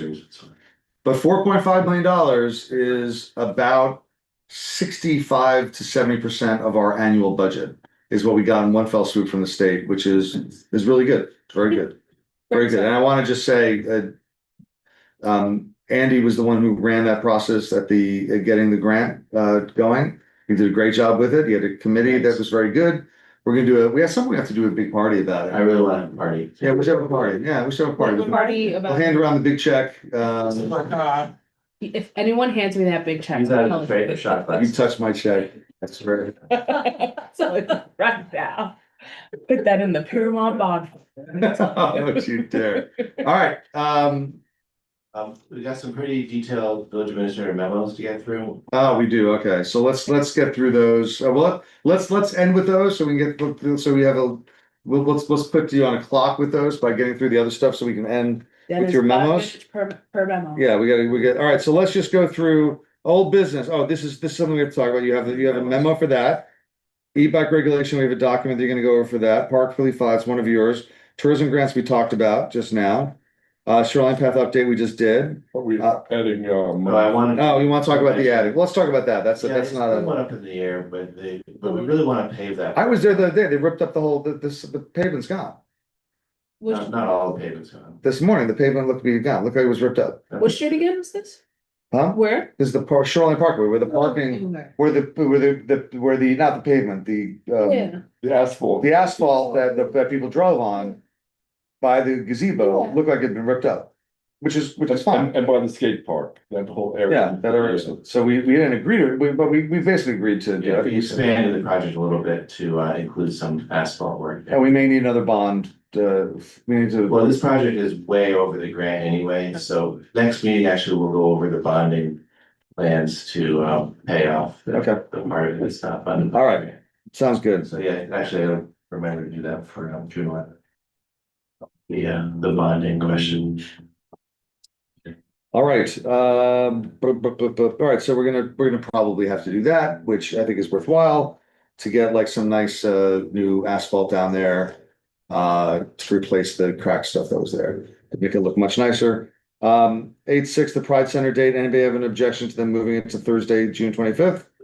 nope. Let's get you wanna make a resolution now, since it's June 25th is coming up? And I think that we had a resolution for the 26th or whatever.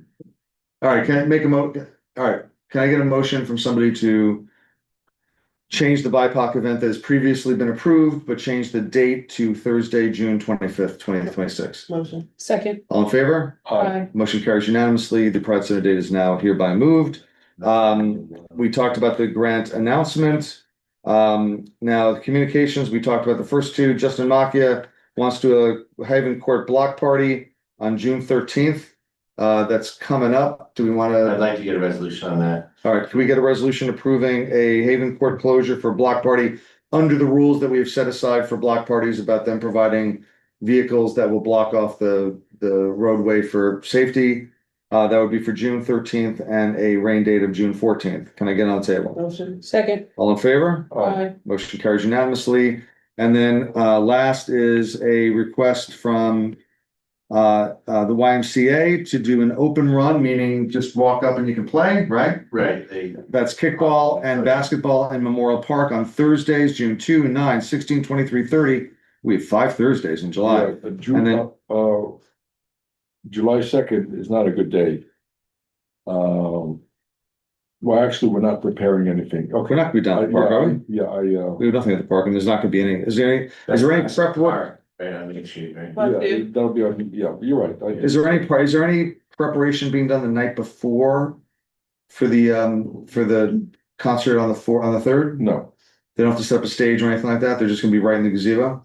they're gonna bring everything. Yeah, because we don't need to put security barriers across the old baseball All field. right, so they can do it on the 2nd. Thank you, Joe, for bringing I up that. That's just, smart. yeah. I know that date jumped out. You're like, wait a second. Yeah.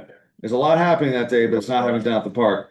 So the other dates, all those can, is this funded by us or is this he's fund Yeah, plan? this is part of that state grant that we got through Zabrowski's. That we're able to redirect We're towards still this. working off that, Okay, so that's good. So this is paid for by a state grant through the village. right?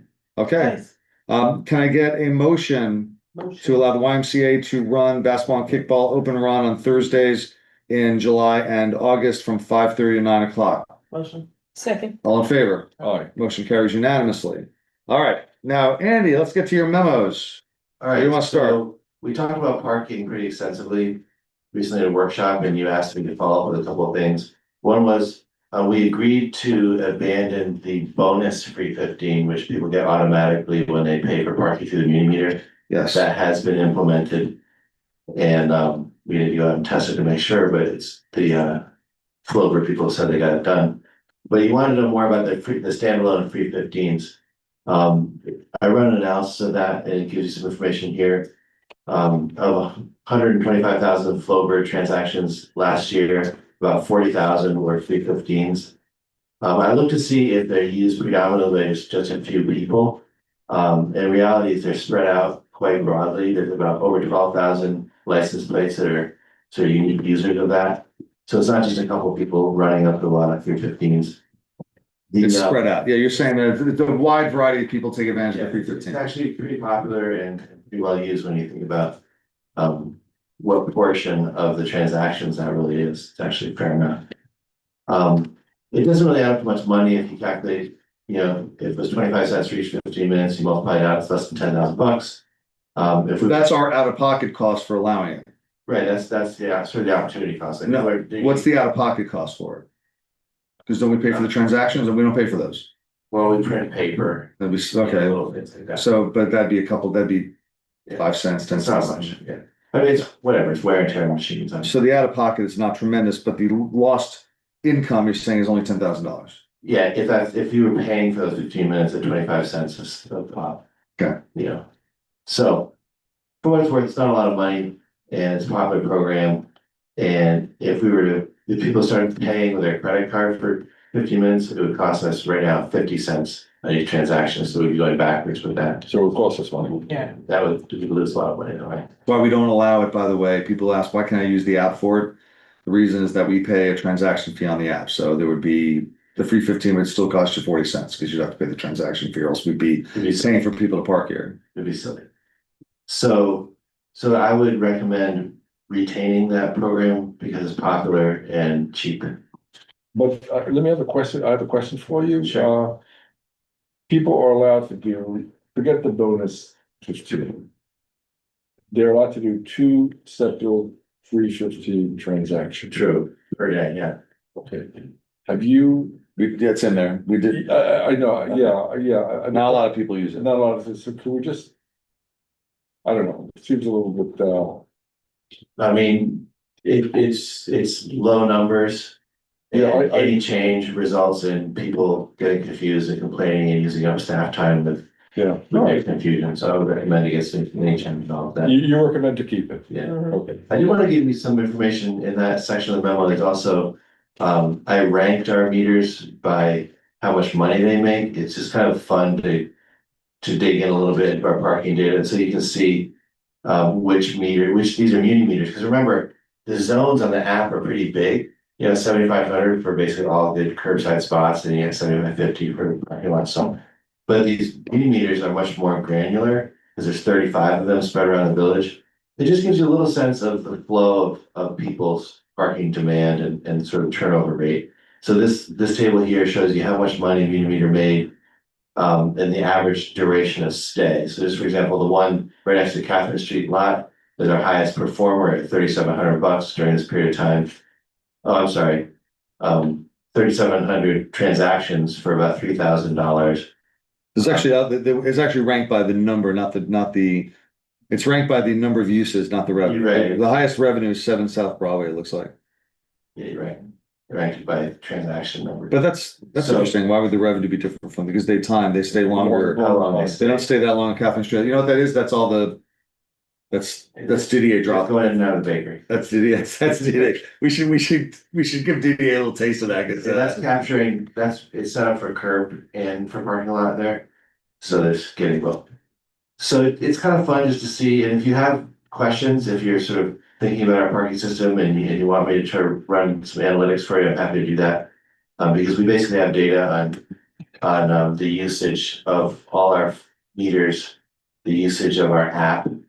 And I can tell you a lot. I'm gonna give you some more information about that soon. Like, for example, just running an analysis of zip code sort of origination, like where people are coming from when they come to Nyack and pay using the app. I think it'll be interesting to look at that. I'll share that with Visit Nyack as well. Because I think it'll tell us a little bit more about ourselves. In terms of how our downtown works. just explain why some of these at the bottom, the way they're ranked is they're ranked that you can see how few transactions are done on some of these lots, but they generate a lot of money. What's that about? It makes no sense whatsoever. Okay, so it's just some glitch in the way it's reported. Yeah, something great. Okay. All right. All right, what's next? Yeah. Is that everybody, do we have a consensus that keeping the 315 the way it is just Yeah. makes more sense? Yeah. Everybody good with that? All right, we're all good with that. You asked questions about, well, I had proposed amending our schedule of fees for how much you have to pay if you get certain violations and how much you have to pay if you fail to pay for it and you have a 14-day and a 30-day notice. The village board changed the basic violation of overstaying your meter time a couple of years ago. We raised the fine on that, but everything else was untouched. And given the passage of time, I think it's sort of fair game to look at this fee schedule and given the fact that the parking authority needs to cover its expenses a little better than it does. I proposed a series of changes, and I just want to make sure you understand this table. I am recommending the village board allow me to move this forward with a resolution for next meeting. If you have questions about it, please let me know. Yeah. They're not unreasonable. And I think the violations which are most, you can see they happen the most often. And so that's basically it. My only, I think it's fine. I have 3 things that I would set out that I might take out. And that is, of the changes you suggest here for the increasing the initial fine and the late fees by $10, $20, $25, whatever it is. That I would exempt the alternate sides, 3 to 6 a.m. and 8 to 11 a.m. Actually, I would do both. And then I would do the no parking 3 a.m. to 6 a.m. I would just increase the late fees. I wouldn't increase the initial fine. Like, I just feel like I can live with we don't want to, I forget what the fine is right now for the alternate side, but I think it's enough to get people moving their cars and Ron gets them periodically, but people complain about it, but I think if we increase the fine, we'd get a lot more complaints about the alternate side because people really get upset about it. And I'd rather not poke that bear. I don't mind increasing the late fees because people should just pay their, you know, pay your maybe tickets when you get them, you know. Right. So that would be the three, that's the second row, the third row, and the 1, 2, 3, 4, 5, fifth row. The rest of the changes you suggested I would do, because I think the other ones are no front plate, parking anytime, expired registration, those are all expired or no inspection.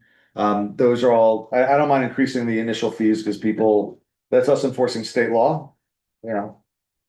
Wait, you said no, front plate, what was the other one? The other ones that we've increased the fines for, I don't have a problem with. We didn't we're not doing anything except increasing the late fees on the meter violation. Next one, alternate side, I would increase the late fees but not the fine. The next one, alternate side 8 to 11, I would increase the late fees but not the initial fine. Expired or no inspection, I would leave it the way Andy suggested, increase the initial and the late fee. No parking 3 AM to 6 AM, I would just increase the late fees. No front plate, no parking anytime, expired registration. I would basically leave it the way he is, increase the initial fine and the late fees. Those are basically, no front plate, expired registration and inspection. Those are all state laws. You gotta keep, increasing the fines because we have to administer the state law and our expenses go up. I don't have a problem with that. Yeah, I would also add, a couple of things that you did not, advocate for any type of, change. And this is really bugs me. Number one is no parking in crosswalk. How often do I go downtown and cars are parked in the crosswalk? I would raise that. The other one is no standing stopping.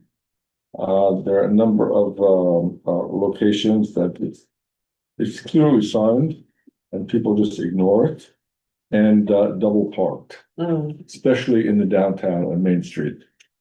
Very often people just park there.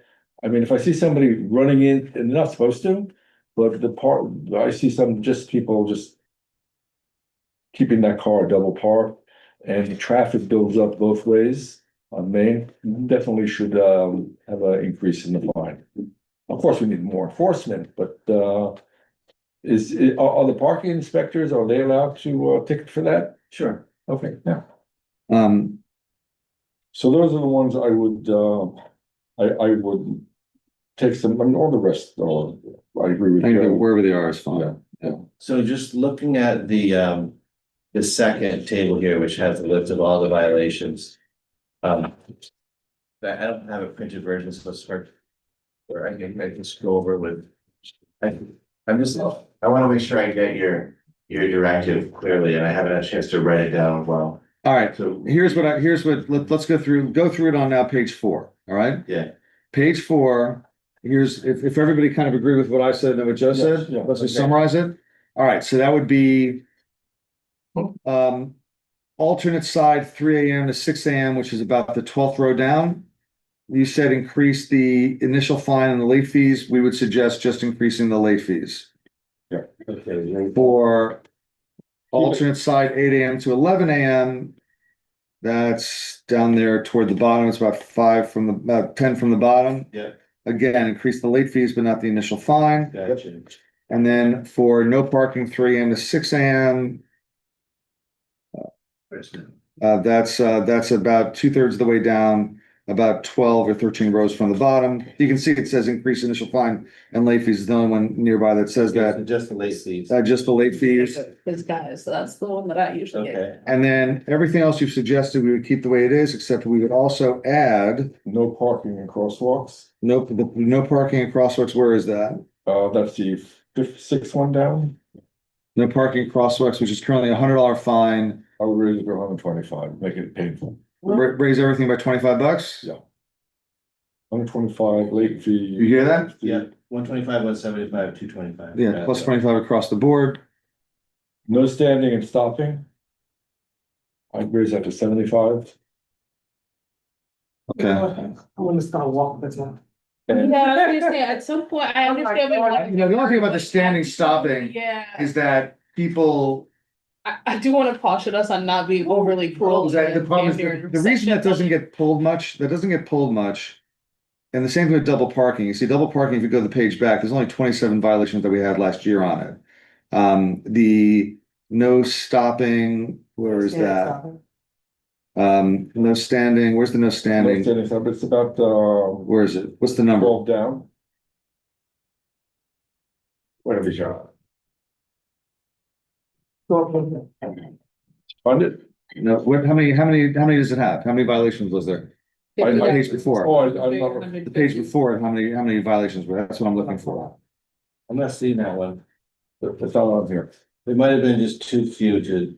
Cause typically, You did if one. there's somebody in the car, they just tell them to move. That's what I'm saying, they don't usually No, give the violations on that. If they're in the car, that's clear that, and I don't think state, even in the city, if you're in the car, you will get a ticket. Right, they just Somebody tell- just- so in most cases, that's what happens. They just tell them to move I on. know, but if. That's fine, Joe, I have no problem with it, I mean, like, people do move, it's easier to get them to move, if you say, listen, you don't give me to move, it's where is it, what's the fine? $50, So there's that 12 down, yeah, no saying stopping there, so bring it up to 75, I guess so, yeah. we'll leave the fines the way they are. So, right, no standing or stopping, blue space 25, And double park. Double park's the same thing, if they're in the car, but if they're double parked, yeah, I would raise that, 25 When you across the mean board. double park, like when they park side, like. Yes. They park, they block traffic and they get out of the car. If they're in Yeah, the yeah, car, they'll just bang Okay, on no, to move no, along. that I Double get. parking means you actually left your car there and Right, went into that the I can place. actually get behind. Yeah, I don't mind knocking that. Downtown, it's And you very, would it's get- very dangerous too. And you would get behind it if they were doing that. Yeah, no, that one I can get behind. So Because 50, it's- 75, The 125. car would be behind. Yeah. 50, 75, 100. No, I got that it. could, For that, That's all what right, I'm anything like. else? really As irate. we micromanage our parking fees, Well, if you're gonna do that. All of us? What is the snow emergency route? so See- versus it's 50, No, I'm looking at like. how many- Yeah. That, I'm not gonna actually go, I don't think we should gag people on that one, only because, Well, we do only tell them. because. One, we told them, and two, someone who's had this experience before. Okay. Sometimes you can't find parking. And it's not fun. I just, I'm just thinking like that. Okay. yeah, the snow emergency route is usually Yeah. they parked there, they didn't realize it. It was gonna. Sometimes we get a lot of them waived because we didn't really get the communication out in time and stuff like that, so I would just say leave that. Just saying that, And it was, at this point, I'm not driving into town. So I'm just. Oh, come on, there's lots of, when I did. just don't violate the meters. It was when I didn't have a parking spot, it was the struggle out here. It's so funny, cause you know, I was walking in, I saw Ron and, oh my God, this is on camera, I'm saying this. And there's a, few of our, I guess, I don't even know if he's still with us or not, but there's, Oh, and, yeah. oh my gosh, you know how much tension I used to have with this guy? Cause he would just get me every time. So I saw it, I just went, ugh. Someone Rod? No. Oh, not the other guy, She's yeah, talking about, it was. And I literally still have that, like, I'm like, ugh. And that's a thing that I never, like, I would like, I would send my kids down here to Listen, get my stuff. I feel like everybody if you've lived in the village for like 20 years or longer, you gotta be with the parking authority. They would see. You've been you got would before. see. Can I just say something, just as we look at this, and just as you analyze it? To praise the people of Nyack, that there was only one bus stop violation in 25, I saw All that. right. which is great. People don't block the bus stop. They know better than to block that's the one thing, if you do that, you will get your fine. And the I fine's mean, actually listen, not that bad. It's You're not also getting your fines. All the irate people standing at the bus Yeah, stop. that's true. They tell you. That Let's is move the your damn truth car. they're They're like, move your car. Andy, can I add another one, just because I really think it's obnoxious? Can we raise by 25 across the board the blocking the driveway? There's about 100 violations a year, but the reason I want to dissuade that as much as possible is when people are blocking the driveway, literally, you know who gets a text message? I get a text message, you're looking, you get text messages, he gets text messages, this person's blocking my driveway, Yeah, no, as that's if I'm Listen. driving around a tow truck, on a weekday. my people on Third Avenue, man. It is, that one I can actually get. So let's just drop that, up that by 25 each, because Definitely. I think that's one of the things where I think that fine's too low. That's too low. All right, you got all the changes Yeah. that we've approved, then we'll approve them in resolution next meeting? Yeah. All right, we want to tell us more about unpaid fines, or did we talk about that already? I think that's what we've talked about. There's Andy, I must commend you for this very comprehensive, report. And I actually, before the meeting, I was sitting down can we talk about a lot of the things on your report next week? Or do you want to finish it tonight? Which report? Andy's report. Parking, or you want to talk about special events? Because you've got the special events. Yeah, fine, I can find the whole, and some of those recommendations. On page 5 and 6. Wait, we're discussing the whole I thing? think we talked about it. Like 5 and 6 are sort of like, I think we've decided we're not I'm excited. changing revenues. Sorry, what part are we looking at now? I think we've decided all this. They were giving you compliments, Frank. 5, 6, You weren't paying 7. attention. I think, all right, 5, 6, and 7 of your memo, page Right. 5, 6, and 7. Joe is saying, can we put that off to talk about next time? I'm saying, I think we already talked about it. I think we're already done. Yeah, basically, I'm recommending against the amnesty program at this time. Okay, Mhm. I'm working with Document Services to find out more about how it works. The rest of it's just the original memo. Just, Which is what we decided, keeping the meters the way they are. And we just went over all the different fines for the, Mhm. all the different raising and lowering, not lowering, never lowering, but raising of which funds we want to raise. Yeah, and we did talk at length about booting last week, or last meeting. I would suggest that we do put off the administrative fee for special events to get some time to digest it. Because there's a lot of stuff in here. I particularly loved the fact that he gave us the list of all the events that we have done closures for, or that are scheduled for closure for, or issued in 25, so that the one, and most of them got issued for the next year as well. And I think we should spend some time looking at that so we can talk about it next time. that sounds good. And we're into the second quarter, so like, hopefully next meeting we'll be in the finals, but we'll have Tuesday night, Thursday night off. okay. All right, was there any other memos? Did we go over all your memos? I see there's an e-bike thing here about that, So you wanna keep the park permitting and street closure fee on for next. for next time. Okay. And Linda, can you put the same memo and pass it to next? Yeah. So we have it. And. Perfect, so we've talked, e-bike regulation, let's just talk about that maybe should not take so long. I was a little skeptical at first, but actually I'm kind of in favor of this now, We're doing what? of regulating. It's like, You don't. no, like as long, like if, like regular bikes, you just pedal. Anything beyond that, I do agree with regulating. I would, if That makes I, sense. there's so many different aspects of this. And it gets complicated. I would say any two-wheel bike, listen to what I'm gonna say. Any two-wheel bike, you cannot ride it unless it's permitted in the park. You can walk it. Oh, yeah, no, You can I agree walk with it, but that. You can't ride it.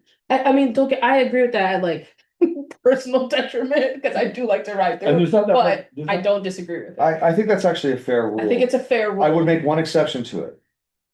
For instructional, Yeah, unless it's permitted. except instructional for children under the age of. Right, I was gonna say, can you put an age limit on like kids under the age of 10?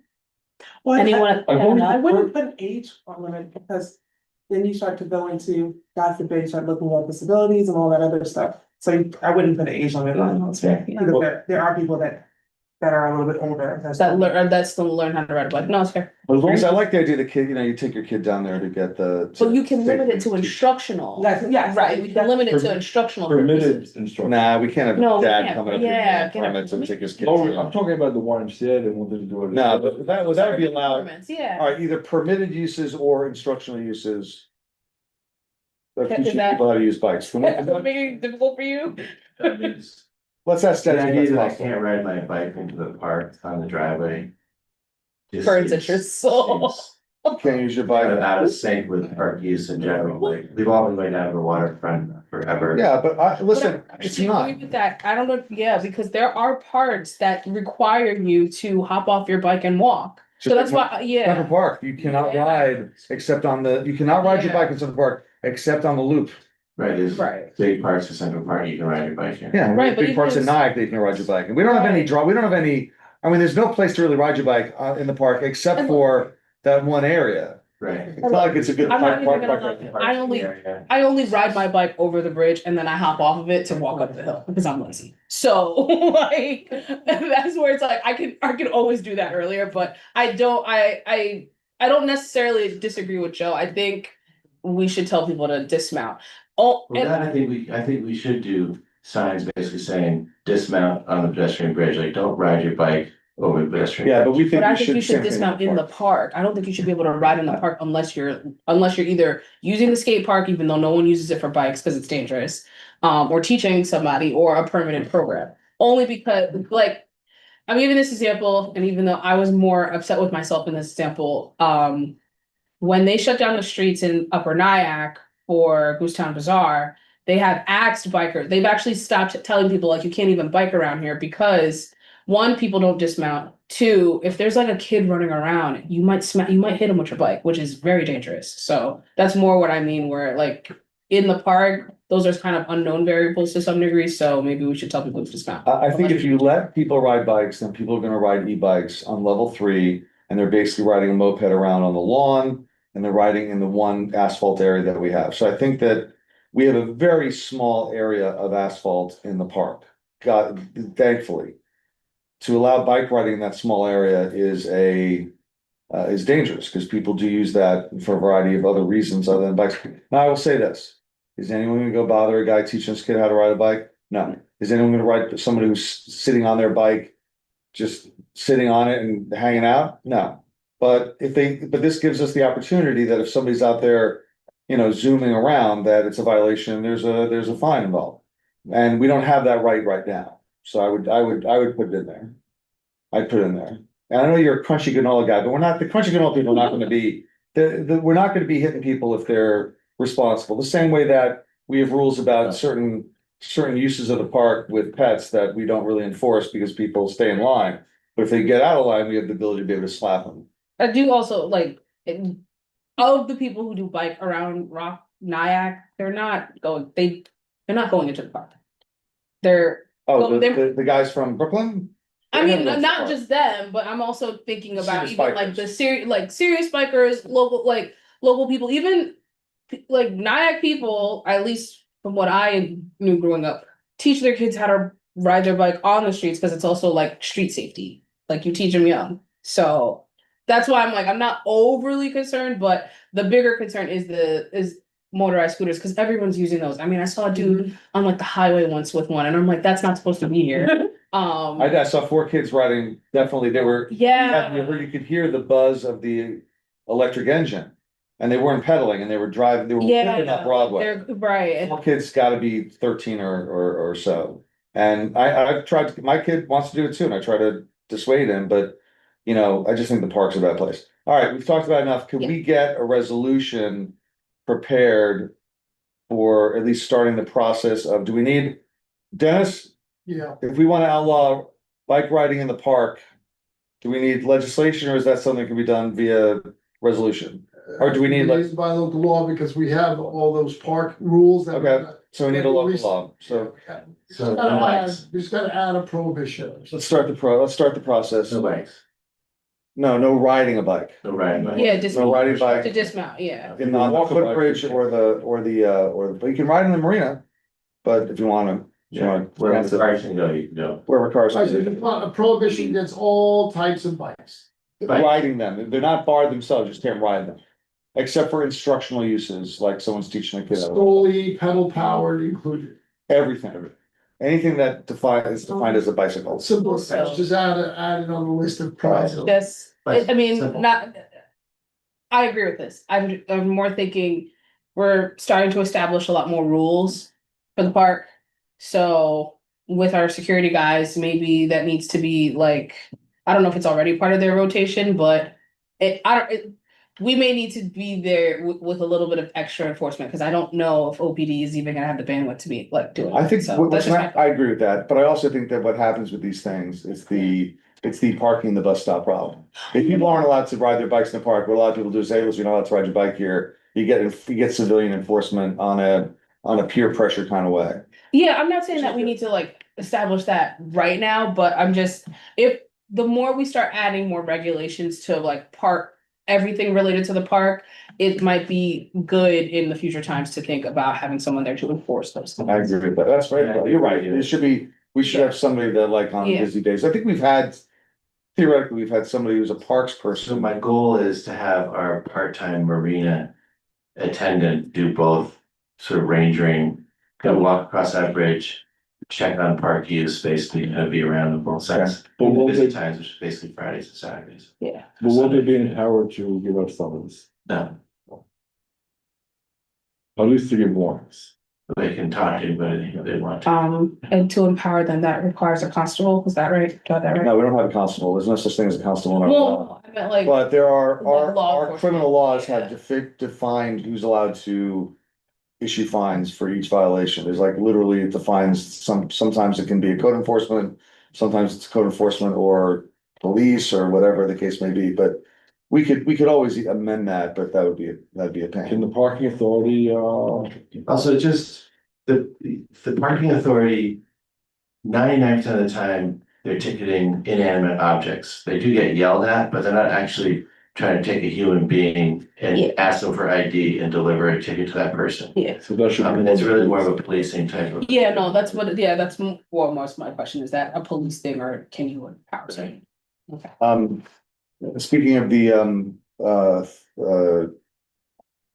speaking of the patrol, I want, I would like to have time at the end for executive session to discuss the employment of an individual person. Or contractual, I guess would also be considered to be a village contract. All right, anything else about, so bikes, let's at least start the process of looking at that. See if we can get it done by December, just in time for people not riding their bikes at all. Right. Everybody gets to enjoy riding their bikes this summer while we go through the laborious process of changing the law. You to do Last summer of love, summer of biking and fun in the park. Subject to secret. Just blame me. Just blame me. Just it's a change. Pretty quick. Okay, good, that'd be great. Say, why are you talking about secret? Because I would like also I think it's very important for us to limit the use of bikes, because we're gonna now have a very tempting sort of walkway that winds back and forth that people are gonna wanna, I know, listen, I'm putting these restrictions on myself and that hurts. Yeah. That hurts a little. All right, anything else, Andy? All right, we're gonna put off the discussion about the e-bike, not the e-bike, about the, we did this, what was it? There was the permitting, the park permit fee policy memo. We discussed that next meeting along with our two public hearings that we're gonna have. One on the law we put off that we continued for tonight, and the other one on the adaptive reuse that we are suggesting, which I got my first question about that today via email. All right, any other public comment? Going once, going twice. All right, I'd like to call for an executive session for the, alternatively, the employment or really contractual arrangement with a particular person. I'd like to talk, that won't take more than a minute. We will not do any, we will not have any, take any business up after the executive session is over. We'll just adjourn. So I can get a motion for an executive session. Motion. Second, All in favor? I. All right, we're now in executive.